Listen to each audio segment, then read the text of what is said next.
Sudarlun Nasri Saputra, satu dari 3 bakal calon bupati di Aceh Jaya, gagal menjadi kandidat calon bupati setempat, menyusul ketidakcukupan usia atau umur.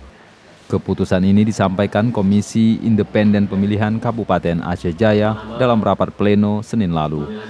Menurut pihak penyelenggara pilkada, Nasri Saputra tak bisa mengikuti tahapan pilkada berikutnya karena saat mendaftarkan diri, usianya belum 30 tahun.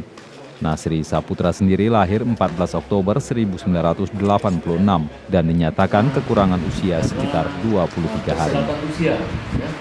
Persyaratan usia beliau belum menjelang umur 30 tahun ketika mendaftar. Dan itu yang kami putuskan pada hari ini adalah merupakan perintah undang-undang. Dari Calang, Saadul Bahri, Serambion TV.